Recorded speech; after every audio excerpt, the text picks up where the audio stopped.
దేవుని స్తోత్రం కలుగుగాక. మొదటిగా మనందరికీ కూడా ఈ సమయాన్ని దేవాదేవుడికి వందనాలు చెల్లించుకున్నాం. అలాగే ఇప్పుడు వచ్చి మీకందరికీ కూడా ప్రభువునామమున వందనాలు చెల్లిస్తున్నాం. చదవబడిన లేఖన భాగం యెషయా గ్రంథము 9వ అధ్యాయము 6-7 వచనాలలో 6వ వచనాన్ని చదువుతున్నాం. ఏలయనగా మనకు శిశువు పుట్టెను, మనకు కుమారుడు అనుగ్రహింపబడెను. ఆయన భుజము మీద రాజ్యభారమును, ఆశ్చర్యకరుడు, ఆలోచనకర్త, బలవంతుడైన దేవుడు, నిత్యుడగు తండ్రి, సమాధానకర్తయగు అధిపతి అని అతనికి పేరు పెట్టబడును. ప్రార్థన ద్వారా ప్రార్థించుకును. పరిశుద్ధుడు పరిశుద్ధుడగు తండ్రి, నిత్యుడగు దేవ, సమాధానకర్త, స్తోత్రం స్తోత్రం స్తోత్రం చెల్లిస్తున్నాం తండ్రి. నీ దాసుడైన నన్ను నాయన వాక్య పెట్టేది నిలవేసినట్లే వందనాలు స్తోత్రాలు తండ్రి. దేవ, ముఖ్యంగా నాయన నాలోకి పూర్వకమని నన్ను నడిపించండి. కుడి వచ్చిన ప్రతి ఒక్కరిలో నాలో నాయన మీ వాక్యం నాయన ఫలించుదామని దీనికి ఆశీర్వదించండి నాయన.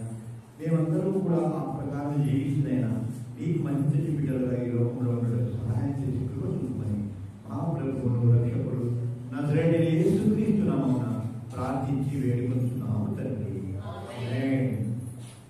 చదవబడిన లేఖన భాగాల్లో ప్రియమైన వాళ్ళ గత వారము ఆశ్చర్యకరుడైన విషయాన్ని మనము నేర్చుకున్నాము. నేటి దినాన ఆలోచనకర్త ప్రభువైన క్రీస్తు ఎలాగయ్యాడో మనము ఈ దినాన నేర్చుకున్నాం. మొదటిగా ఆలోచన చేసినట్లయితే ప్రియమైన వాళ్ళ ఆలోచన అంటే ఏమిటి? చెప్పండి. ఏదైనా ఒక పనిని చేయాలన్నప్పుడు ముందుగా ఆలోచన చేస్తాం. పని చేయడానికే మనము ఆలోచన చేస్తామా? చెప్పండి. జరగబోయే ఏ విషయానికైనా కూడా ఆలోచన చేస్తాం. కానీ మానవ శాస్త్రం చెబుతోంది, బుద్ధి మనకు మెదడు ఏమైతే ఉందో అది నిరంతరం చేసే ప్రక్రియ ఆలోచన. ఈ విధంగా మనం ఎప్పుడు కూడా నిరంతరం గుండె ఎలా కొట్టుకుంటుందో మన ఆలోచన కూడా అలాగా చేస్తుంది. చాలా మంది అంటుంటారు నిద్రపోయేదాకా ఆలోచనలు ఉండవు అని. అయితే ప్రియమైన వాళ్ళారా, మనకు ఏం జరుగుతుందని అంటే, పగలు ఏమైతే ఆలోచన చేస్తామో లేక మన మనసుకు ఏదైతే బలంగా గట్టిగా ఒక దృష్టించే కార్యం జరుగుతుందో లేకపోతే కార్యక్రమం చూస్తామో వాటిని మనం రాత్రి కళలో ఆలోచన చేస్తూ ఉంటాం. ఇంకొకటి కూడా మనిషి బుద్ధిని బట్టే ఆలోచన ఉంటుంది. నీవు ఎలాంటి వారివో ఎలాంటి దానివో నీ యొక్క మనస్థితి ఏమిటో అనేది ఆలోచన ద్వారానే తెలియజేయబడుతుంది. చెప్పాలంటే ప్రియమైన వాళ్ళరా, మనము ఏదైనా కూడా ఆలోచన చేస్తున్నామంటే అది మంచి విషయమా చెడ్డ విషయం అనేది మనకు మాత్రమే తెలుస్తుంది. అలాగనే ఏ పని చేస్తున్నాను, ఏ కార్యం మనం చేయాలని ఆలోచన చేస్తున్నాను అది మంచిదా చెడ్డదా అన్నది మనకు మాత్రమే తెలుస్తుంది. అందుకే పెద్దలు చెప్తారు కదా, చెట్టులోని చేవ మనిషిలోని మర్మం మనకు తెలియదన్నది పెద్దల నాలుగు ప్రియమైన వాళ్ళ. ఇక్కడ ఇంకా ఆలోచన చేసినట్లయితే ఆలోచన అనేది రకరకాలుగా ఉంటుంది. ఎలా ఉంటుందంటే, మనం ఒకరికి చెప్తాము కొన్ని ఆలోచనలు, ఇంకొకరు మనకు చెప్తారు. వీటన్నింటి నుంచి దేవుడు మనకు చెప్తే గొప్ప ఆలోచనే అది మన జీవితాల్లో ఫలిస్తున్నదని మనం ఎప్పుడు కూడా గుర్తు చేసుకోవాలి. ఇక్కడ మనం గమనించినట్లయితే ప్రియమైన వాళ్ళ, ఎప్పుడు మనం ఆలోచన చేస్తాం, ఎలాంటి పరిస్థితుల్లో ఆలోచన చేస్తాం అన్నది ఆలోచన చేసినట్లయితే మనకు ముఖ్యంగా కొన్ని సందర్భాలను పరిశుద్ధ లేఖనాల్లో మనం గమనిస్తాం. అహీతోఫెలు అనే ఆయన 2వ సమూయేలు 15వ అధ్యాయము 31వ వచనంలో ఆలోచన చెడగొట్టమని అహీతోఫెలు చేసే ఆలోచన, అబ్షాలోము ఇద్దరు కలిసి చేసే ఆలోచనలు చెడగొట్టమని దావీదు మహారాజు ప్రార్థన చేసుకున్నాడు. ఇక్కడ ఎదుటి వారి ఆలోచన ఎటువంటిదో, అది మంచిదో చెడ్డదో, తనకు అపకారం చేసేదో ఉపకారం చేసేదో ఏది ఏమైనా కూడా దావీదుకు అపకారం నిలబెట్టే అబ్షాలోము, అలాగే అహీతోఫెలు అనే ఆయన ఇద్దరు కూడా ఏం చేశారంటే దావీదు మహారాజును చంపాలన్న యోచన చేయాలని ఆలోచన చేశారు. అటువంటి ఆలోచనను చెడగొట్టుమని దేవునికి దావీదు ప్రార్థన చేశాడు. అయితే అదే అధ్యాయంలోని 34వ వచనం చూసినట్లయితే ప్రియమైన వాళ్ళగా, నీవు పట్టణం 2వ సమూయేలు 15వ అధ్యాయము 34వ వచనం అమ్మగారు, నీవు పట్టణమునకు తిరిగిపోయి రాజా ఇంతవరకు నీ తండ్రికి నేను సేవ చేసినట్లు ఇంకనూ నీకు సేవ చేస్తున్నని అక్షరంతో చెప్పిన ఎడల నీవు నా పక్షము వాడవై ఉండి అహీతోఫెలు యొక్క ఆలోచనను చెడగొట్టగలవని హూషై అనే ఆయనతో దావీదు చెప్పాడు.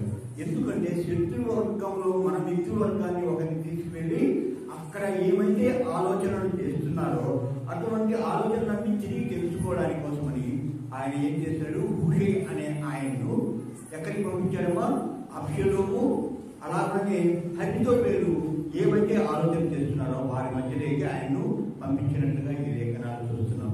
అయితే అహీతోఫెలు ఎలాంటి ఆలోచన కలిగిన వాడో ఒకసారి చూద్దాం ప్రియమైన వాళ్ళ. 16వ అధ్యాయం 2వ సమూయేలు 16వ అధ్యాయం 23వ వచనాన్ని చూసినట్లయితే, ఆ దినములలో అహీతోఫెలు చెప్పిన ఏ ఆలోచన ఆయనను ఒకడు దేవుని యొద్ద విచారణ చేసి పొందిన ఆలోచన అయినట్టుగా ఉండేను. దేవుని స్తోత్రం కలుగునుగా. చూడండి ప్రియమైన వాళ్ళరా, ఒక మానవుడి ఆలోచన ఎలా ఉందంట, దేవుని దగ్గర నుండి వచ్చిన ఆలోచనగా ఉందంట. మనలో ఎవరమైన ఆలోచన ఎంత గొప్పగా చేసినా దాంట్లో ఏదో ఒక చిన్న లోపము ఉండనే ఉంటుంది. అయితే దేవుడు చేసిన ఆలోచన ఎప్పుడు కూడా లోపభూయిష్టంగా ఉంటున్నదని మనం గుర్తిరగాలి ప్రియమైన వాళ్ళ. ఇక్కడ చూసినట్లయితే అహీతోఫెలు ఎలాంటి వాడిగా ఉన్నాడంట, దేవుని దగ్గర నుంచి వచ్చిన ఆలోచనగా ఆయన ఆలోచన ఉండేదంట ప్రియమైన వాళ్ళ. మరి మీలో ఎవరైనా దేవుని ఆలోచనను గుర్తిరిగా వారుగా ఉన్నామా? ఆలోచన చేయండి ప్రియమైన వాళ్ళ. ఇక్కడ అహీతోఫెలు అంత గొప్ప పేరు వచ్చింది. అయితే ఎంతటి దుర్మార్గపు ఆలోచనను ఆయన అక్షలోకి ఇచ్చాడు. ఒకసారి 22-23 వచనాలు చదవాలి ప్రియమైన వాళ్ళ. కాబట్టి మేడ మీద వారు అక్షలోమునకు గుడారం వేయగా ఇశ్రాయేలీయులందరికీ తెలియనట్టుగా అతడు తన తండ్రి ఉపపత్తులను కూడెను.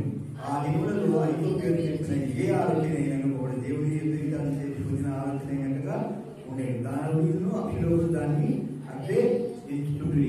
చూడండి ప్రియమైన వాళ్ళ, ఒకరి ఆలోచన దేవుని దగ్గర వచ్చినట్లుగా ఉందని ఆలోచన చేశారు. అయితే ఈ అహీతోఫెలు ఏం చేశారు చూడండి ప్రియమైన వాళ్ళ, అక్షలోము ఎలాంటి సలహా ఇచ్చాడు, తన తండ్రి ఉపపత్నులను కూడుటకు ఆయన సలహా ఇచ్చినట్టుగా యోచన చేసినట్టుగా మనం చూస్తున్నాం. ఎంతటి ఘోరమైన అపవాదును ఆయన అక్షలోకి తీసుకొస్తున్నాడు చూడండి ప్రియమైన వాళ్ళ. ఒకరి ఆలోచన ఇంకొకరికి కీడు తెచ్చేదిగా ఉంటుంది. అందువల్లనే అక్షలోమును వేటాడి తరిగి తప్పినట్టుగా మనము చూస్తాం ప్రియమైన వాళ్ళ. ఇక్కడ మనం ఇలాగే గమనించినట్లయితే ఇంకొక విషయాన్ని మనం చూసినట్లయితే ఇదే 2వ సమూయేలు గ్రంథం 17వ అధ్యాయము 23వ వచనాన్ని జాగ్రత్తగా చూసినట్లయితే ఈ అహీతోఫెలు ఎలా చనిపోయాడో మనకి ఇక్కడ అహీతోఫెలు తాను చెప్పిన ఆలోచన జరగకపోవడం చూసి గాడిదకు గంటగట్టి ఎక్కి తన ఊరనున్న తన ఇంటికి పోయి తన ఇల్లు తప్పబెట్టుకుని గురి వేసుకుని చనిపోయాడు. దేవుని స్తోత్రం కలుగునుగాక. ఎలాంటి మరణం పొందాడు చూడండి ప్రియమైన వాళ్ళ. తను తానుగా చంపుకున్నాడు ప్రియమైన వాళ్ళ. ఏది తన ఆలోచన భరించలేదని తను తాను చంపుకున్నాడు. మనలో కూడా చాలా మంది ఏం చేస్తుంటామంటే ఏదైనా ఒక వ్యక్తి మీద ప్రేమను కనపరచడానికో లేదంటే ఏ కార్యమైన గొప్ప కార్యం తలపెట్టినప్పుడు జరగకపోయినప్పుడు నిరాశకు లోనయ్యి నిస్పృహకు లోనయ్యి వారు తనను తానే చంపుకోవడం జరుగుతుంది. ఇక్కడ అహితోపేలు కూడా అలాంటి సందర్భాన్ని మనకు కనపరుస్తున్నారు ప్రియమైన వాళ్ళ. అలాగనే మనం గమనించినట్లయితే ఇంకొక గొప్ప వ్యక్తిని మనము లేఖనాల్లో చూద్దాం ప్రియమైన వాళ్ళ. 1వ దినవృత్తాంత గ్రంథము 28వ అధ్యాయము 9వ వచనం చూసినట్లయితే దేవుడు సొలొమోనుకు హెచ్చరిక తన ప్రవక్తల ద్వారా ఇచ్చిన హెచ్చరికలు చూడండి ప్రియమైన వాళ్ళ. 1వ దినవృత్తాంత గ్రంథము 28వ అధ్యాయం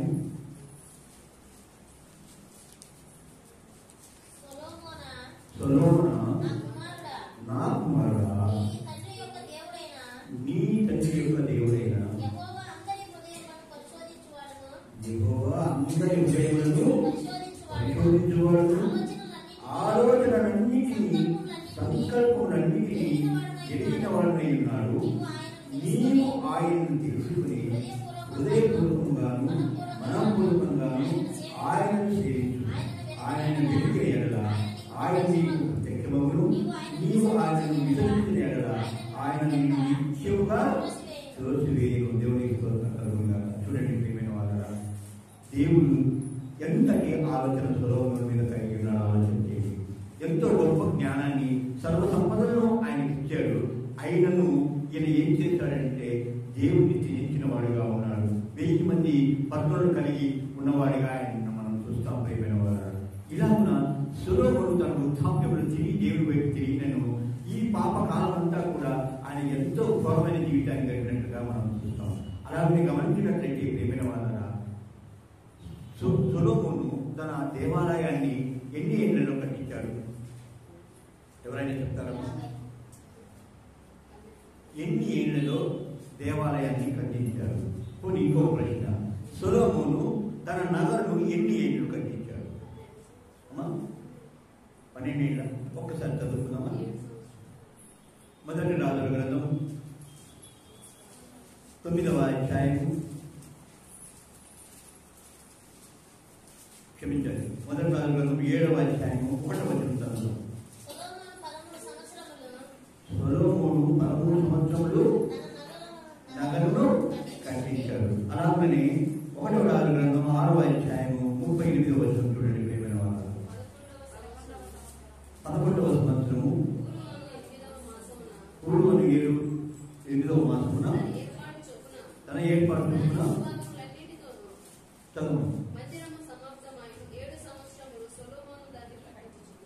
7 సంవత్సరములు మందిరాన్ని కట్టించుకున్నాడు. గొప్ప జ్ఞాని అయిన సొలొమోను తన రాణి కొరకు కట్టించుకున్న నగరు మాత్రం 13 సంవత్సరాలు.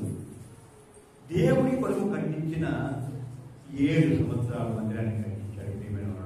ఎంతగా ఆయనను దేవుణ్ణి నిర్లక్ష్యం చేశాడు ఇక్కడే మనము గమనించవద్దు.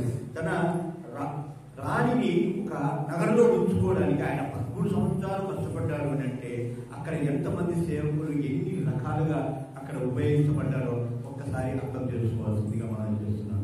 అలాంటి మందిర ఆవరణలో మొత్తం కూడా ఉపకరణములన్నింటి కూడా సమకూర్చుకుంటూ ఆయనకు 7 సంవత్సరాలు మాత్రమే పట్టినట్టుగా మనం ఇక్కడ చూస్తున్నాం. అయితే ఈ సొలొమోను ఆయన పతనాన్ని ఎంతగా మనం ఆలోచన చేసినట్లయితే ప్రియమైన వాళ్ళ, దేవుని ఎలా నిర్లక్ష్యం చేశాడంటే తర్వాత విగ్రహారాధికుడిగా అయిపోయినట్టుగా మనం చూస్తాం. ఆయన ఫరో రాజు కుమార్తెను చేసుకుని ఇంకా ఎంతో మంది ఉపపత్నులను కూడా ఆయన చేసుకుని దాదాపు 1000 మందిని ఆయన పత్నులుగా చేసుకున్నట్టుగా మనము చూస్తున్నాం. అంతటి పాప కార్యానికి ఆయన పడిపోయినట్టుగా మనం ఇక్కడ చూస్తాం. ఇవంతా కూడా ఎలా జరిగిందని అంటే ఆయన ఆలోచనే కారణమై ఉన్నది ప్రియమైన వాళ్ళ. నిజంగా జ్ఞానిగా చెప్పబడుతున్న సొలొమోను దేవుని ఎడల ఎంత గొప్ప జ్ఞానాన్ని కలిగిన ఆ సొలొమోను కూడా పడిపోవడానికి కారణం అంటే తన సొంత ఆలోచనే మనము గమనించాలి. ఇంకొక విషయాన్ని మనం గమనించినట్లయితే ప్రియమైన వాళ్ళ, రెహబాము సొలొమోను కుమారుడైన రెహబాము కూడా ఒకసారి చూద్దాం. 2వ దినవృత్తాంతాల గ్రంథం 10వ అధ్యాయం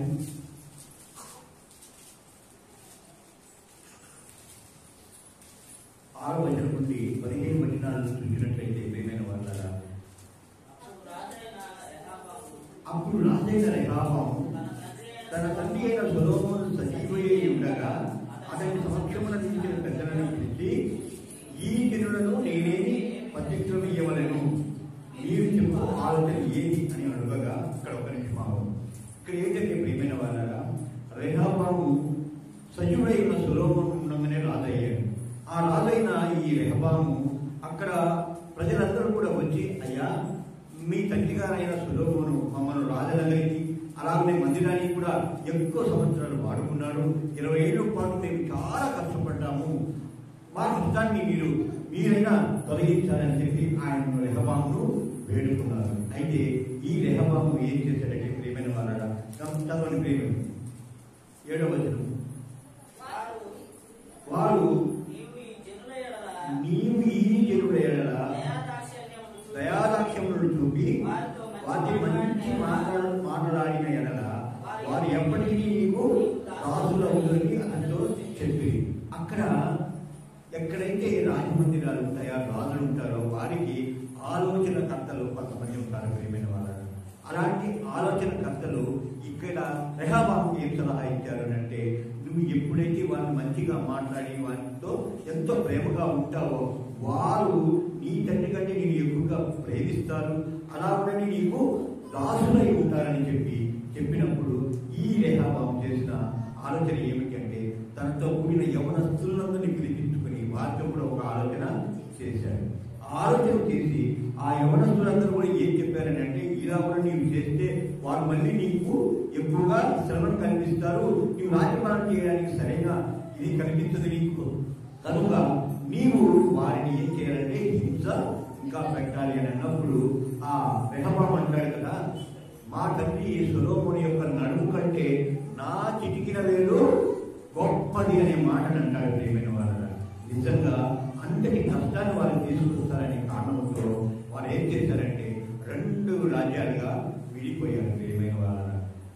వారు 2 రాజ్యాలుగా విడిపోవడానికి మొదటిగా కారణం సొలొమోను అయితే, రెండవ కారణము రెహబాముగా మనం ఇక్కడ కనబడుతున్నారు. ఇవన్నీ కూడా ఒకరు ఇతర వ్యక్తుల మీద ఆధారపడి వారు చెప్పే ఆలోచనలను బట్టి వారు ఏం చేస్తున్నారు, వారి జీవితాలను నిర్ణయం చేసుకుని 2 రాజ్యాలుగా విడిపోవడానికి రెహబాము సొలొమోను కారణమయ్యారు ప్రియమైన వాళ్ళ. ఇశ్రాయేలు ప్రజలందరూ కూడా 2 గోత్రాల వారు ఒక రాజ్యంగా, 10 గోత్రాల వారు ఒక రాజ్యంగా ఏర్పడడానికి కారణములు అయ్యారు. అలాగే ఇంకొక గొప్ప వ్యక్తిని మనం చూసినట్లయితే వారి ఆలోచనను బట్టి ప్రియమైన వాళ్ళ హిజ్కియాను కూడా మనము ఒకసారి జ్ఞాపకం చేసుకున్నాం.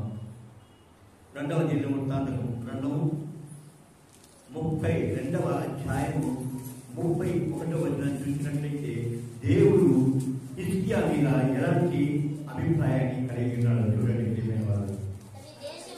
అతని దేశము ఆశ్చర్యముగా వృద్ధి నొందుట చూచి విచారించి తెలుసుకున్నకై బబులోను అధిపతులు అతని పంపిన రాయబార విషయంలో అతనిని శోధించి అతని హృదయంలోని ఉద్దేశం అంతని తెలుసుకోవాలని దేవుడు అతనిని విడిచిపెట్టాను. దేవుని స్తోత్రం కలుగునుగాక. ఇక్కడ మనం గమనించినట్లయితే మనకందరికీ తెలుసు హిజ్కియా జీవితం ఎలాగా ఉందో. ఆయన మరణకరమైన రోగమును సంభవించి కూడా 15 ఏళ్ళు ఆయుష్ను తెచ్చుకున్నాడు. అలాగనే 1,85,000 మంది సైన్యాన్ని చంపగలిగిన దేవతల సహాయాన్ని పొందుకున్నాడు. అలాగనే 2 సూచక క్రియలు ఆయన ఆయుష్ తెచ్చుకున్నందుకు 2 సూచక క్రియలు చూశాడు. అలాగే దేశము ఎంతో ఆశ్చర్యకరంగా అభివృద్ధి చెందుతుందని ఇక్కడ చదివిస్తున్నప్పుడు ప్రియమైన వాళ్ళగా బబులోను దేశం నుంచి వచ్చే రాయబారులకు ఆయన ఏమి చూపించాడు, తన కలిగిన యావత్తును ఏమీ దాచకుండా చూపించాడట ప్రియమైన వాళ్ళ. దేవుడు ఇది ఎరిగిన వాడు కనుక ముందుగానే ఆయన ఆలోచన ఆయనే వదిలివేశాడు. మన దేవుడు ఎంత ప్రేమమయుడు చూడండి ప్రియమైన వాళ్ళ. నీ ఆలోచనకు నిన్నే వదిలివేస్తాడు. అయితే మనం దావీదులాగా తనకు కలిగిన ఏ ఆపదనైనా దేవుడి దగ్గర మొరపెట్టడానికి ఒక అవకాశాన్ని దేవుడు ఇస్తున్నాడు. అయినను మనం ఏం చేస్తామనంటే మన సొంత ఆలోచన ప్రకారమే మనము ముందుకు సాగుతుంటాం ప్రియమైన వాళ్ళ. ఇక్కడ హిజ్కియా కూడా తన కలిగిన యావత్తును కూడా అక్కడికి వచ్చిన రాయబారు అందరికీ చూపించాడే తప్ప దేవుడు నాకు ఈ కార్యం చేశాడని ఎక్కడ చెప్పలేదు ప్రియమైన వాళ్ళ. ఆయనను ఆ ప్రేమమయుడు హిజ్కియాను క్షమించాడు ప్రియమైన వాళ్ళ. అలాగే మనం చూసినట్లయితే ప్రియమైన వాళ్ళ అబ్రహామును కూడా మనము ధ్యానం చేసుకున్నాం.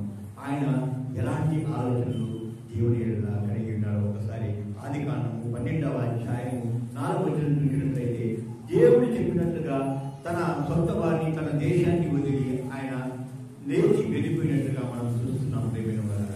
ఇక్కడ గమనించినట్లయితే ఆయనకు ఎక్కడికి వెళ్ళాలో తెలియదు, ఎందుకు వెళ్ళాలో తెలియదు. ఆయనను ఎటువంటి ఆలోచన లేక దేవుని మాట మీదనే ఆయన వెళ్ళిపోయినట్టుగా మనం చూస్తున్నాం ప్రియమైన వారు. ఎబ్రీ పత్రికలో ఆ మాట ఉంటుంది. ఆయన విశ్వాసం ద్వారా అలాగే వెళ్ళిపోయిన వాడిగా చూస్తున్నాం ప్రియమైన వాళ్ళ. తల్లిని కానీ తన సమస్త బంధువులు కానీ అందరినీ వదిలివేసి తన రాజ్యాన్ని కూడా వదిలివేసి ఆయన వెళ్ళిపోయినట్టుగా మనము చూస్తాం. ఇది ఎలా సాధ్యమైంది అంటే తన ఆలోచన కాకుండా దేవుడిచ్చిన ఆలోచన ప్రకారమే ఆయన వెళ్ళిపోయినట్లుగా మనం ఇక్కడ చూస్తున్నాం ప్రియమైన వాళ్ళ. అలాగే ప్రభువైన యేసు క్రీస్తు తన శిష్యుల విషయంలో కొంతమందిని ఎంచుకున్నాడు ప్రియమైన వాళ్ళ. ఎలా పిలిచాడంటే ఒకసారి మత్తయి సువార్త 4వ అధ్యాయము 22వ వచనంలో చూసినట్లయితే జెబెదయి కుమారులైన యోహాను యాకోబులను ఆయన చదవను. వెంటనే వారు తమ ధోనిను తమ తండ్రిని విడిచిపెట్టి ఆయనను వెంబడించిరి. రండి మిమ్మల్ని చేపలు పట్టేవారుగా చేస్తాను, మనుషులు పట్టేవారిగా చేస్తానని చెప్పి వారిని పిలిచినప్పుడు వారి ఇరువురు తండ్రిని అలాగే ధోనిని కూడా విడిచి వారి సంపాదన యోగ్యమైన ధోనిని కూడా విడిచి వారికి అన్ని విధాలా సహాయపడే తండ్రిని కూడా విడిచి వారు వెళ్ళిపోయినట్టుగా మనం ఇక్కడ చూస్తున్నాం. ఈ దినాన నిన్ను నన్ను కూడా ఎటువంటి ఆలోచనతో మనం ఉన్నామో దేవుడు మనల్ని పరీక్షిస్తున్నాడు ప్రియమైన వాళ్ళు. ఏవైతే నీవు విడిచి ఆయన వెంబడించడానికి ఉన్నావో లేదో మనమే పరిశీలన చేసుకోవాలని ఈ వాక్యం ద్వారా దేవుడు మనల్ని హెచ్చరిక చేస్తున్నాడు ప్రియమైన వాళ్ళ. అలాగే మనం గమనించినట్లయితే అపోస్తుల కార్యములు 9వ అధ్యాయము 15వ వచనం చూసినట్లయితే అపోస్తులైన పౌలు విషయంలో దేవాదేవుని ఆలోచన చూస్తాం. అందుకు ప్రభు నీవు వెళ్ళుము, అన్ని రాళ్ళ ఎదుటను ఇశ్రాయేలు ఎదుటను నా నామము భరించుటకు నేను ఏర్పరచుకుని సాధనమై ఉన్నాడు. దేవునికి స్తోత్రం కలుగుగాక. ఇక్కడ అననీయకు చెప్తున్నాడు ప్రియమైన వాళ్ళ, దేవుడు పౌలును నేను ఎన్నుకున్నాను. ఆయన్ను ఎలాంటి స్థితిలో నేను ఎన్నుకున్నాను అంటే ప్రియమైన వాళ్ళ, ఇశ్రాయేలు ఎదుటను నా నామం భరించుట ఇక్కడ నేను ఏర్పరచుకుని సాధనమై ఉన్నాడు. ఇక్కడ నా నామం కొరకు ఎన్నో శ్రమలు అనుభవించవలసి ఉన్నదని ఆయన చెప్తున్నాడు ప్రియమైన వాళ్ళ. అననీయ దగ్గరికి వచ్చి యేసు ప్రభు ఆ మాట చెప్తున్నాడు. వెళ్ళి పౌలును స్వస్థపరచమని చెప్పాడు ప్రియమైన వాళ్ళ. ఈ దినాన మనం గమనించుకున్నట్లయితే మన ఆలోచన ప్రకారం దేవుడు మన ఎడల కలిగిన ఏ ఆలోచనలు సఫలం చేయడానికి మనం ఎలాగా ఉన్నామో ఒకరినొకరు ఆలోచన చేసుకోవాల్సిందిగా మనం చేస్తున్నాం ప్రియమైన వాళ్ళ. పౌరులాగా లేదా ఆయన శిష్యులాగా మనం ఆయన సేవ చేయట్లో మనము ఎంతవరకు పాలిభాగస్తున్నామో ఒకసారి మనమే పరిశీలన చేసుకోవాల్సిందిగా మనం చేస్తున్నాం ప్రియమైన వాళ్ళ. ఇంకొక గొప్ప ఆలోచన మనం చూసినట్లయితే ప్రియమైన వాళ్ళ, మొదటి కొరింథీయులకు రాసిన మొదటి పత్రిక అపోస్తలుడైన పౌలు కొరింథీయులకు రాసిన మొదటి పత్రిక మొదటి అధ్యాయం 26 నుండి 30 వచనాలు చూసినట్లయితే సహోదరులారా మీరు పిలిచిన పిలుపును చూడుడి, మీలో లోకరీతిని జ్ఞానులైనను కనులైనను గొప్ప వంశం వారైనను అనేకులు పిలువబడలేదు. కానీ ఏ శరీరు దేవుని ఎదుట అతిశయపడినట్లు జ్ఞానులను సిగ్గుపరచుటకు లోకముల నుండి వెలుగువారిని దేవుడు ఏర్పరచుకుని ఉన్నారు. బలవంతులైన వారిని సిగ్గుపరచుటకు లోకంలో బలహీనులైన వారిని దేవుడు ఏర్పరచుకుని ఉన్నారు. ఎన్నికైన వారిని వ్యర్థం చేయటకు లోకంలో నీతులైన వారిని సునీతింపబడిన వారిని ఎన్నిక లేని వారిని దేవుడు ఏర్పరచుకుని ఉన్నారు. అయితే ఆయన మూలంగా మీరు తీసుకున్నారు. దేవుని స్తోత్రం కలుగుగాక. ఇక్కడ చాలా విషయాలను మనం చదువుకున్నాం ప్రియమైన వాళ్ళ. లోకరీతిగా జ్ఞానులైనను కనులైనను గొప్ప వారి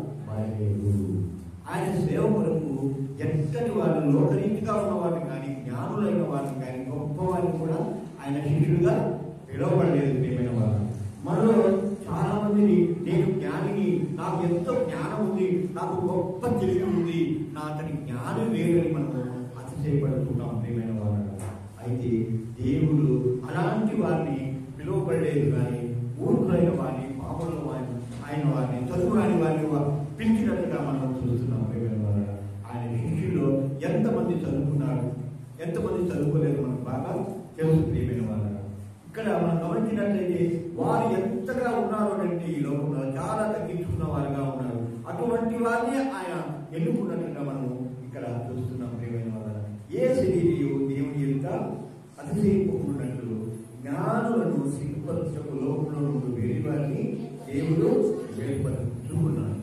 ఎన్ని వారిని లాంటి వారిని ఆయన 12 మంది శిష్యులుగా ఏర్పరచుకున్నట్టుగా మనం ఇక్కడ చూస్తున్నాం. ప్రియమైన వారు, అలాగనే మనం అందరం కూడా ఆయనకు మూలంగా క్రీస్తు యేసు అందున్న వారిని మనమందరం ఈ దినాన ఇక్కడ కూర్చున్న మనమందరం కూడా ఆయన యందు ఉన్నవారుగా ఉన్నామని ఈ వాక్యం మనకు తెలియజేస్తుంది. ప్రియమైన వారు, అలాగనే మనం గమనించినట్లయితే లూకా సువార్త 11వ అధ్యాయం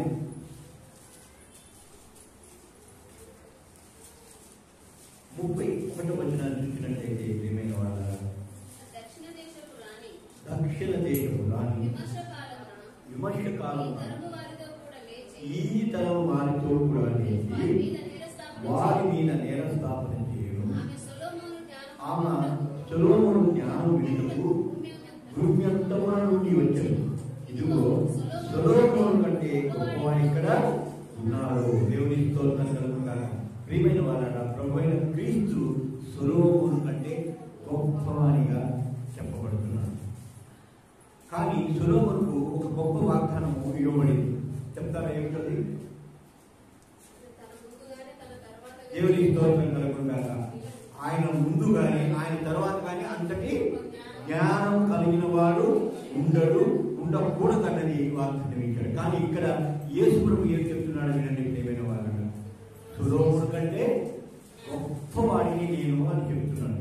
ఎలా ఉన్నానంటే ప్రియమైన వారు, ప్రతి హృదయాన్ని ఎరిగిన జ్ఞానం కలిగిన ఆ దేవాదేవుడు తన ఆలోచనలు ఎంతో గొప్పగా మనకు చెప్తున్నాడు. ప్రియమైన వారు, బైబిల్ మొత్తం చూస్తే ఆయన ఎర్రక్షరాల బైబిల్ కొంతమంది దగ్గర ఉండి ఉండవచ్చు. అందులో గమనించినట్లయితే ఆయన చెప్పే ప్రతి మాట కూడా ఎంతో ఆలోచన కలిగించేదిగా ఉంది. ప్రియమైన వారు, సద్దుకైలు, పరిశీలు, శాస్త్రులు ఆయన పరీక్ష చేయడానికి ఎంతో మంది వచ్చి ఎన్నో రకాలుగా పరిశోధించినను ఆయన ఎక్కడ కూడా తొట్టుపాటు పడినట్లుగా మనం చూడడం. ప్రియమైన వారు, ధర్మశాస్త్రాన్ని పరీక్షించడానికి కోసం ఒక వేశ్యను ఆయన దగ్గరికి తీసుకొచ్చారు. అయ్యా, ఈమె వేశ్య పాపము చేస్తుండగా పట్టుబడింది, ఈమెకు ధర్మశాస్త్రం ప్రకారం ఏం శిక్ష వేయాలి? రాళ్లతో కొట్టి శిక్షించాలని అన్నప్పుడు ఆ దేవాదేవుడు ఇచ్చిన సమాధానం ఏమిటంటే, మీలో పాపము చేయని వాడు ఎవరైనా ఉంటే మొదటిగా రాయి విసరండి అని చెప్పాడు. చూడండి ఎంతటి జ్ఞానము అక్కడ ఆయన కనపరుస్తున్నాడు.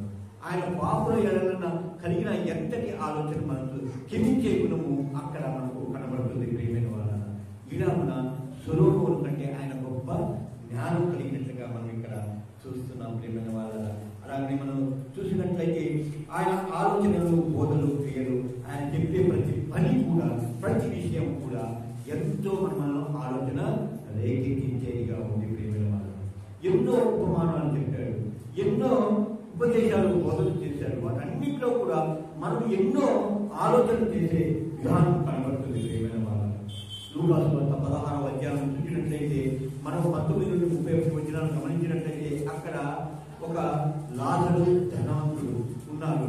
వారు చనిపోతే ఎక్కడికి వెళ్తారన్నది మనకు ఆలోచన కలిగించే విషయం ఉంది. ప్రియమైన వాళ్ళ మనం ధనం కలిగిన వాళ్ళకి ఏమైతాం, ధనము లేకపోతే ఎలాంటి వాళ్ళం అవుతాం అన్నది అక్కడ మనకు తెలియజేయబడింది.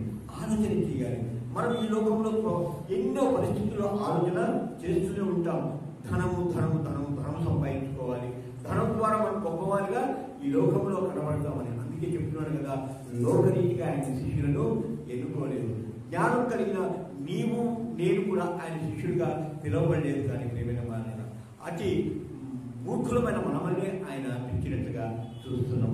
అలాగే గమనించినట్లయితే ప్రియమైన వాళ్ళరా, ఆయన ఆలోచనకర్తగా ఎలా కనబడుతున్నాడన్నది ఒక్కొక్క అంశాన్ని మనము తేటగా తెలుసుకుందాం. ప్రియమైన వాళ్ళ రోమియోలకు రాసిన పత్రిక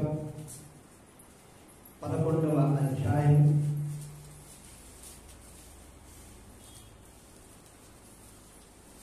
34వ వచనాన్ని రోమియోలకు రాసిన పత్రిక. ప్రభు మనసును విడిగిన వాడెవడు, ఆయన ఆలోచన చెప్పిన వాడే. చాలు, ఇక్కడ మనం గమనించినట్లయితే ప్రియమైన వాడా, ప్రభు మనసును విడిగిన మనము అనుకుంటాము దావీదు మహారాజును ఆయన హృదయానుసారుడని. ఒకే విషయాన్ని మనం చాలాసార్లు జ్ఞాపకం చేసుకుంటున్నాం.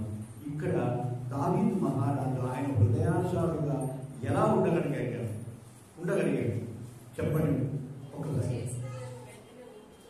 దేవుని స్తోత్రం కలుగుగాక. ఎప్పుడైతే మనం చేసిన పాపాలను ఒప్పుకొని తిరిగి ఆ పాపము చేయకుండా ఉండినట్లయితే ఆయన హృదయానుసారులుగా మనము పిలవగలుగుతాం. ప్రేమ వాళ్ళ ఇక్కడ అలానే చూసినట్లయితే 34లోనే ఆయన మనస్సును ఎరిగిన వాడేవాడు, ఆయనకు ఆలోచన చెప్పిన వాడేవాడు. ఏ విషయాన్నైనా ఆయనకు ఆలోచన చెప్పగలిగిన శక్తి ఎవరికైనా ఉందా? యోబు గ్రంథంలో ఆయన చాలా ప్రశ్నలు వేశాడు. ప్రేమైన వాళ్ళని చదివినట్లయితే, యోబు గ్రంథం చదివినట్లయితే నీకు ఆ ప్రశ్నలు అర్థమవుతాయి. భూమి పుట్టక ముందు నీవు ఎక్కడ ఉన్నావు అనే ప్రశ్న మనలో మనం వేసుకుంటే ఎక్కడని సమాధానం చెప్పగలం? ఎవరైనా చెప్తారు? దేవుని దగ్గర, దేవుని దగ్గర నుంచి తోసిపోయేబడ్డ నీవు ఎక్కడ ఉన్నావు? ఆది కాలంలో గమనించినట్లయితే మనము అక్కడి నుండి ఏదైతే తోట నుండి తరిమివేయబడ్డాం. మనము ఆదాము గర్భంలోనే ఉందాం అనుకున్నాం. అయితే అప్పుడు ఎక్కడ ఉన్నాం? ఏ స్థితిలో ఉన్నాం? దావీదు కంటే నువ్వు ముందు పుట్టకూడదా? దావీదు తర్వాత సొలొమోను తర్వాత అయినా నీవు పుట్టకూడదా? ఇలా కూడా లెక్క వేసుకుంటే ఈ దినాల్లోనే నీవు ఎందుకు పుట్టి ఉండాలి? ప్రియమైన వాళ్ళ ఆలోచించే. ఎందుకంటే ఆ దేవాలయం యొక్క గొప్ప ఆలోచన, ఆయనకు ఆలోచన చెప్పగలిగిన శక్తి సామర్థ్యాలు ఈ లోకములు పరలోకములు దేవదూతలు కూడా లేదు. ప్రియమైన వాళ్ళు అలాగే మనం గమనించినట్లయితే ఇదే రోమియోలకు రాసిన పత్రిక 12వ అధ్యాయం 15వ వచనం ఉంటుందో. ప్రియమైన వాళ్ళు రోమియోలకు రాసిన పత్రిక 12వ అధ్యాయం 15వ వచనం, కీడుకు ప్రతి కీడు ఎవరికి చేయవద్దు, మనుషులందరి దృష్టికి యోగ్యమైన వాటిని గురించి ఆలోచన కలిగి ఇందుని దేవుని స్తోత్రం కలుగుగాక. దేవాదేవుడు మనకు ఎంత గొప్ప హెచ్చరిక చేస్తున్నాడు. కీడుకు ప్రతి కీడు చేయకండి. ఎప్పుడైతే మనం కీడుకు ప్రతి కీడు చేయకుండా ఉంటామో వాడికి ఇచ్చిన నిప్పుని ఉప్పటి పెట్టేట్లుగా వచనములు తెలియజేస్తున్నాయి. నిజంగా ఎవరైనా మనకు ద్రోహం చేసి ఉంటే వారి ఎదురుగా మనం వెళ్ళి వారిని క్షమించి మనం వాళ్ళతో మాట్లాడినట్లయితే ప్రియమైన వాళ్ళ ఎంత గొప్పగా అతని మనసు మారుతుందో మనమే అనుభవంలోకి తెచ్చుకోవాలని మనం చేస్తున్నాం. ప్రియమైన వాళ్ళ ఇద్దరు గొడవ పడి ఉండవచ్చు, ఇద్దరు గీతులు ఆడుకొని ఉండవచ్చు, ఇద్దరు గొప్ప వైర్యాన్ని కలిగి ఉండవచ్చు. కానీ ఎవరు ఇద్దరిలో ఒక్కరిని తగ్గించుకొని వారి ఆలోచనలు మార్చుకొని వారితో స్నేహంగా ఉన్నట్లయితే రెండవ వారు ప్రతి క్షణము వారు ఎంతగా పశ్చాత్తాపడతారంటే అంత గొప్పగా పశ్చాత్తాపడతారు. ప్రియమైన వారు అందుకే కీడు ప్రతి కీడు చేయవద్దని దేవుని వాక్యము సరిస్తుంది. తర్వాత శక్యమైతే నీ చేతనైన మటుకు సమస్త మనుషులతో సమానంగా ఉండు. చూడండి ప్రియమైన వాళ్ళ ఎంత గొప్పగా దేవాదేవుడు మనకు ఆలోచన ఇస్తున్నాడు. ప్రతి విషయంలో మనం అందరితో కూడా సమాధానంగా చెప్పడానికి అసాధ్యమేది కాదు, కానీ చెప్పడానికి అసాధ్యమైతే కాకపోయినా కూడా ప్రియమైన వాళ్ళ మనం ఎప్పుడు కూడా పక్క వారితో సమాధానంగా ఉండాలి. నిజంగా ఈ లోకంలో ప్రతి ఒక్కరి ఆలోచన ఎలా ఉంటుంది అంటే మేము గొప్పగా చెప్పబడాలి, మా ఆలోచనలు గొప్పవి, మేమే ప్రతి విషయంలో ఎదుటి వారి కంటే గొప్పవారము అని అనుకున్నట్లో చాలా మంది పొరపడుతుంటారు. ప్రియమైన వాళ్ళు ఇవన్నీ కూడా ఆలోచనకర్త అయిన ఆదివారి దేవుడు నీకు నాకు ఇస్తున్న ఆలోచనలు కాక మనకు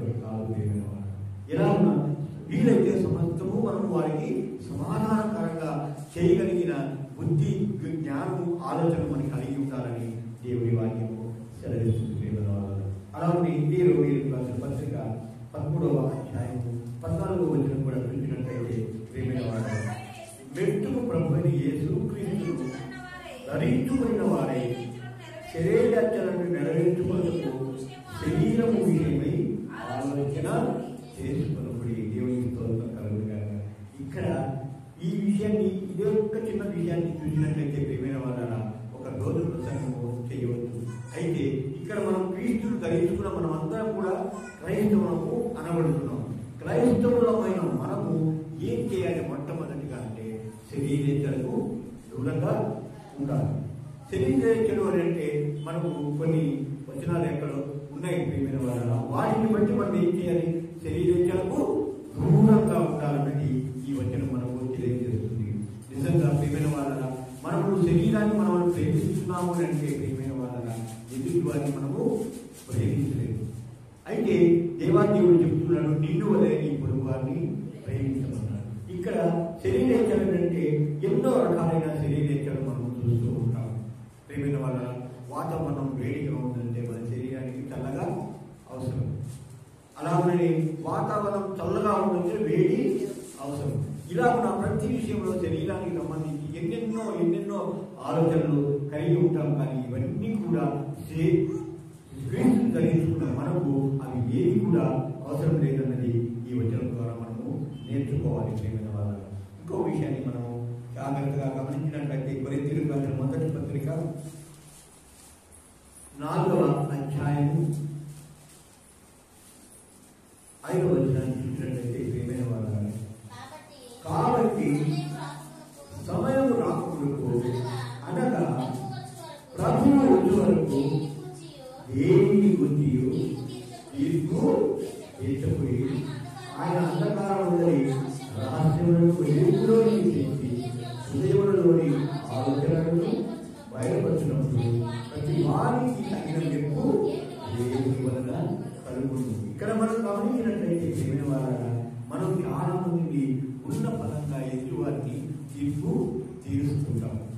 వారి ఆలోచనలు ఎలాంటివైనా సరే, వారు ఏ విధమైన ప్రవర్తన కలిగి ఉన్నా కూడా మనం వెంటనే ఏం చేస్తాం? తీర్పు తీర్చేస్తాం. కానీ దేవుడు చెబుతున్నాడు, తీర్పు తీర్చకూడదు. అయితే ఏం చేయాలి ప్రియమైన వాళ్ళ?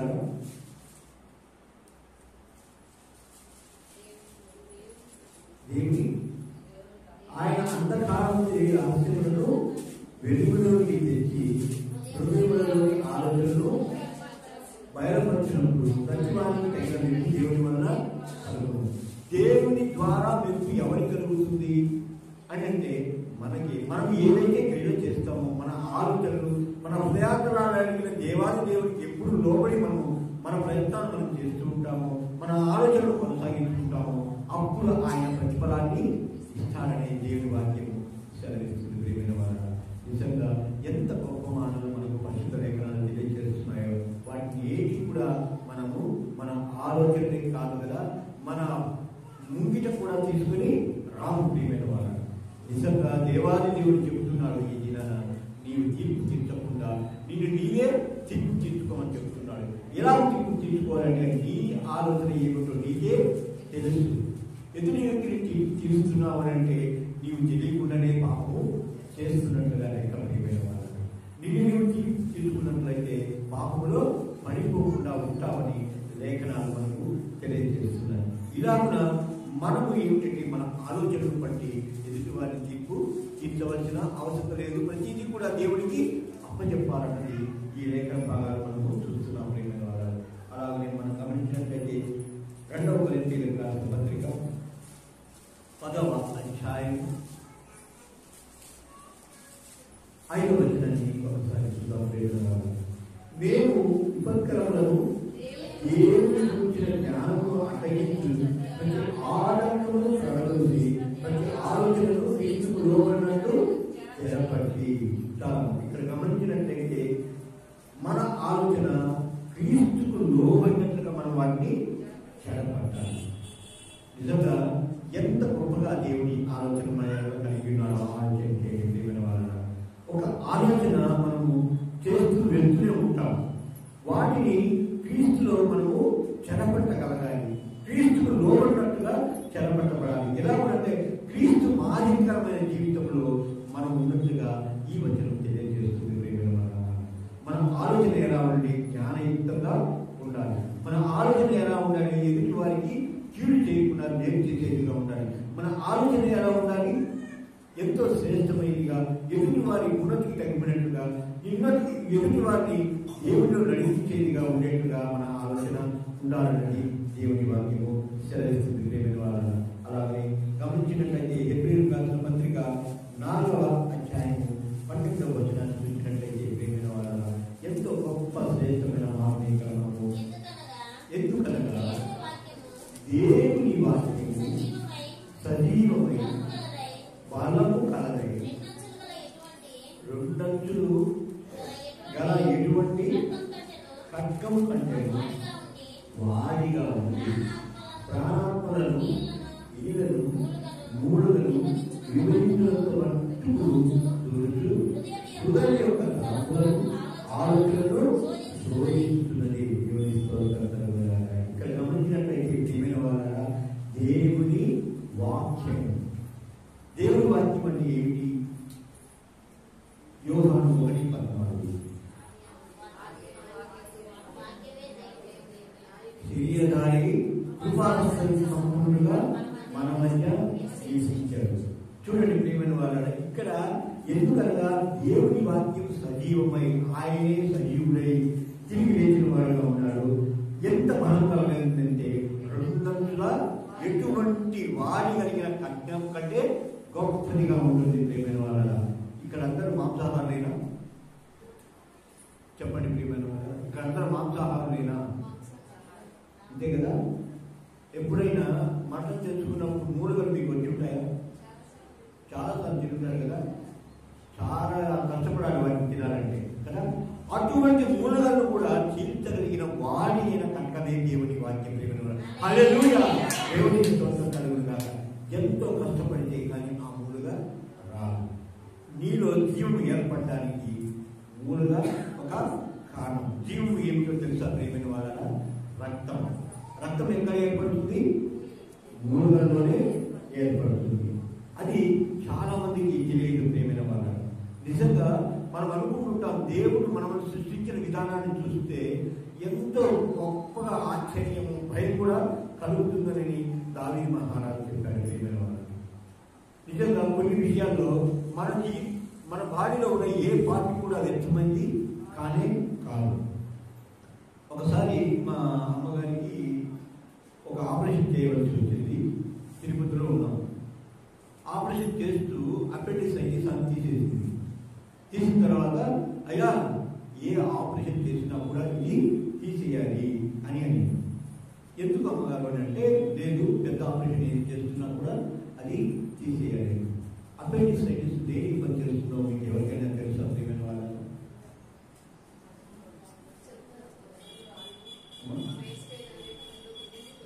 రాళ్ళు అందులో నుంచి పడతాయి. మనం ఎక్కువ రాళ్ళు ఏమైనా తిన్నప్పుడు రాళ్ళు నుంచి పడతాయి. కానీ ఇంకొక గొప్ప శ్రేష్టమైన విషయం ఏమిటి తెలుసా ప్రియమైన వాళ్ళ?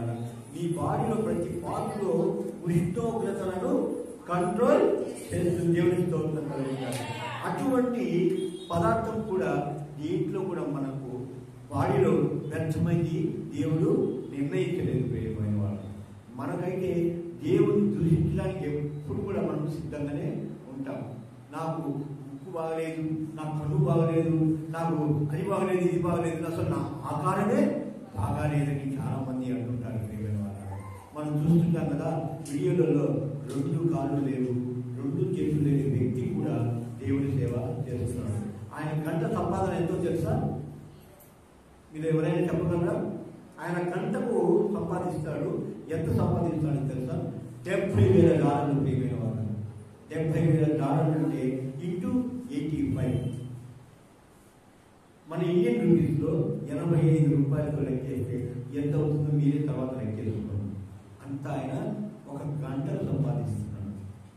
2 చేతులు లేవు, 2 కాళ్ళు లేవు. ఆ బిడ్డలు చంపాలని ఆ తల్లి అనుకొని కూడా ఎందుకో ఆపేసుకుంది ప్రియమైన వాళ్ళు. తిరిగి ఆయన గొప్ప దైవ సేవకుడుగా మన ఇండియా కూడా వచ్చిపోయాడు.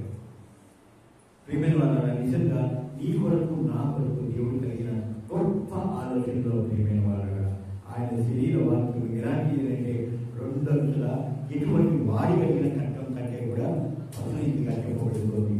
ఆయన వాక్యాన్ని మనము చాలా మటుకు నిర్లక్ష్యము చేస్తూనే ఉంటాం. మాకు అన్నీ తెలుసు, మాకు అన్ని రకాలుగా వాక్యము తెలుసు అని చెప్పుకుంటూ ఉంటాము, కానీ దేని కూడా మనము ఆలోచన చేయము ప్రియమైన వాళ్ళ. ఇంకో శ్రేష్టమైన మాట చెప్పి నేను వాక్యము ముగిస్తాను ప్రియమైన వాళ్ళ. యోహాను సువార్త 8వ అధ్యాయము 58వ వచనాన్ని చూసినట్లయితే ఆయన అబ్రహాము కంటే కూడా యేసు అబ్రహాము పుట్టకముందే నేనున్నానని మీతో నిశ్చయంగా చెప్తున్నానని. చాలా ఇక్కడ మనం గమనించినట్లయితే ప్రియమైన వాళ్ళ అబ్రహాము పుట్టకముందే నేనున్నానని చెప్పారు. అప్పటికి ఎన్ని వేల సంవత్సరాలు గడిచిందో అబ్రహాము పుట్టిన తర్వాత ఈయన పుట్టడం ఎన్నో వేల సంవత్సరాలు గడిచింది. అయినా కూడా ఆ అబ్రహాం కంటే నేను ఉంటున్నానని అంటే దేవునితో సమానంగా ఇక్కడ చెప్పబడుతున్నాడు. ఎంతటి ఆలోచన కర్త చూడండి. నిజంగా ఆయన ఆలోచన మన వరకు ప్రతి విషయంలో ఎన్నో రకాలుగా శోధించేది, పరిశీలించేదిగా ఉంటుంది. వాక్యము నీలో నిలిచి ఉన్నదైతే ప్రతి విషయంలో నీవు ఏ పాపం చేసేవాడిగా, ఏ పాపం చేసేదానిగా కూడా ఉండవనేది దేవుని వాక్యం సెలవిస్తుంది. నిజంగా వాక్యము నీలో నిలిచి లేనట్లయితే నీవు అన్ని రకాల పాపాలకు మూల కారణంగా మారుతున్నావు. ఆలోచన లేకుండా మన ప్రవర్తనను మనము సరి చేసుకోవాలి. ఆలోచన చేసుకుంటూ దేవుని యొక్క ఆలోచనతో మనము సరితూలాగా, దేవుని యొక్క ఆలోచనతో మనం నట్టులాగా ఉండేవారిగా ఉండాలని దేవుని వాక్యము సెలవిస్తుంది. నిజంగా మనం గమనించినట్లయితే ఆలోచన కర్త అయిన యేసు ప్రభువు ఎలాగున్నా మనకు ఆలోచన కర్త అయ్యాడో మనం ఇక్కడ చూస్తున్నాం. ప్రతి విషయంలో నిన్ను నన్ను మార్చగలిగిన ఆ దేవాదేవుడు, నిన్ను ఎదుర్కొన్న ఆ దేవుడు, నీకు ఎటువంటి స్థితిలోనైనా సరే నిన్ను మార్చగలిగిన ఆ దేవాదేవుడు ఈ దినాన్ని నీకు నాకు చెప్తున్నాడు. నీ ఆలోచనలు ఈ నూతన సంవత్సరం నుండి మార్చుకోవాలి. నీ ఆలోచనలు తన వైపే ఉండాలన్నది, నీ ప్రతి ఆలోచన ఆయనకు లోబడినట్లుగా ఉండాలన్నది దేవుని వాక్యము సెలవిస్తుంది. మనము నీ యొక్క ఆలోచన ఏమన్నది నీవు ఆలోచన చేసుకోవాలని మరీ మనం చేస్తున్నాను. మన ఆలోచన ఎలా ఉంటాయనంటే, ఇద్దరు సహోదరులు గొడవ పెట్టాలనుకున్నాం. వారు సమాధాన పడాలంటే చాలా కష్టమవుతుంది కదా. ఎంత కష్టమవుతుందంటే, మా నాయన ఆమెకేమో 100 ఎకరాలు ఇచ్చారు, నాకేమో 90 ఎకరాలు ఇచ్చారు. ఆ 10 ఎకరాల్లో నాకు ఒక 5 ఎకరాలు నాకు ఇస్తే ఎంత బాగుండేది కదా అని అనుకుంటారు, ఆర్థికంగా ఆలోచన చేసినట్లయితే. కాకపోతే ప్రియమైన వాళ్ళ, మనము ఈ లోకంలో శాశ్వతంగా దాని గురించి ఎక్కువ ఆలోచన చేస్తున్నాం, కానీ పరలోకంలో మనకు నిత్యమైన స్థానము ఆయన కుడిపార్శ్వమున మనకు ఉందని ఎప్పుడైనా ఎన్నడైనా మనము ఆలోచన చేస్తున్నామా? ఆలోచించే ప్రియమైన వాళ్ళ, ఈ లోకంలో మనం అన్నదమ్ములు అక్క చెల్లెం అందరము బాగుండాలన్నది, అందులో మనం ఉండాలన్నది కూడా ఆలోచన చేయాలని మనం చేస్తున్నాం ప్రియమైన వాళ్ళ. నిజంగా దేవుని వాక్యము మన హృదయాల్లో ఉంటే మన ఆలోచనలన్నీ కూడా మారిపోతాయి. మన ఆలోచనలు ఎప్పుడు కూడా దేవునికి అనుసంధానంగా ఉంటాయన్నది దేవుని వాక్యం కూడా సెలవిస్తుంది. మరి ఈ దినాన నీవు నేను ఆలోచనలు ఎలా చేస్తున్నామో ఒక్కసారి మనమే పరిశీలన చేసుకుందాం. మన ఆలోచన ఏ విధంగా సాగుతుంది, మన ఆలోచన విధానం ఏ విధంగా ఉంది, ఈ ఆలోచన ద్వారా మనం ఎటువంటి వారమో ఎదుటి వారికి ఎలా తెలియజేయబడుతున్నాం అనేది ఒకసారి గమనించుకోవాలని ఆలోచన చేస్తున్నాం ప్రియమైన వాళ్ళ. నిజంగా మనం ఆలోచన చేస్తే మన ఆలోచన ఎదుటి వారికి ఎక్కువగా ప్రస్ఫుటంగా మనం ఏమిటో వారికి తెలుస్తుంది. చాలా మటుకు ఎంతమంది కూడా ఏం చేస్తారంటే, ఎదుటి వారికి మనం ఎవరో తెలియవు, మన ఎలాంటి వారిని కూడా తెలియవు కనుక మన ఆలోచన ఈ విధంగానే సాగనీలే అనుకుంటుంటాం ప్రియమైన వాళ్ళ. ఆలోచనకు మనకు కర్త అయిన ప్రభువుకు లోబడినట్టుగా మన ఆలోచనను ముందుకు సాగాలన్నది దేవుడి ఆలోచన ప్రియమైన వాళ్ళ. ఈ దిన మీకందరికీ కూడా వాక్యం ద్వారా హెచ్చరిక ఏమిటంటే, మీ ఆలోచనలు ఎలా ఉన్నాయి? పక్కవారితో సఖ్యంగా ఉండడానికి ఆలోచనలు అడ్డుపడుతున్నాయా? లేక ఏవైనా అవంతరాలు మీకు ఉంటున్నాయా? వాటన్నింటినీ తుడిచిపెట్టేసి మీ ఆలోచన ద్వారా ఎదుటి వారిని ప్రేమించే వారిగా ఉండాలని దేవుని వాక్యం సెలవిస్తుంది. అయితే ఆలోచన ఆలోచన ఆలోచన ఆలోచన అన్నది నీ బుద్ధికి సంబంధించింది, నీ యొక్క మెదడుకు సంబంధించే క్రియ అని నీవు అనుకుంటే కొద్దిగా ఇబ్బంది పడినట్లే ప్రియమైన వాళ్ళ. ఎందుకోనంటే మన మనసుకు ఏమైతే ఉందో, ఏమైతే ఆలోచన చేస్తున్నామో మన శరీరానికి కూడా అది మేలు కలిగించేదిగా ఉంటున్నదని ఆలోచన చేయాలి.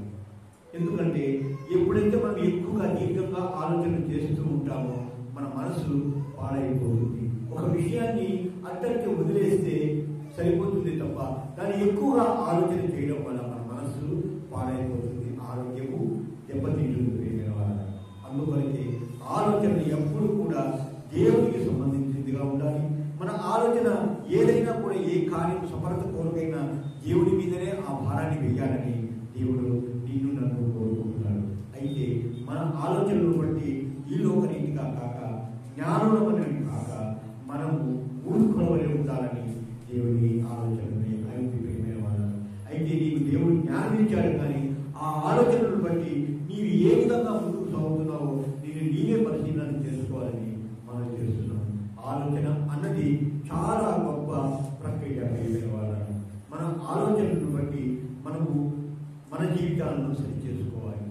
మన ఆలోచనను బట్టి మనము ఏ విషయంలో కూడా వాక్యానుసారమైన జీవితం గడుపుతున్నామో, జీవనం కొనసాగిస్తున్నామో లేదో మనమే ఆలోచన చేసుకోవాల్సిందిగా మరి మనం చేస్తూ ఈ సమయాన్ని ఇచ్చిన ఆ దేవునికి వందనాలు చెల్లిస్తున్నాను. అలాగే ఇప్పుడు వచ్చిన మీకందరికీ కూడా ప్రభువునామమున వందనాలు చెల్లిస్తున్నాను. ప్రార్థన ద్వారా వాక్యాన్ని ప్రార్థించుకుందాం. పరిశుద్ధులు తండ్రి, నిత్యుడు దేవ, సమాధానకర్త, స్తోత్రం చెల్లిస్తున్నాం తండ్రి.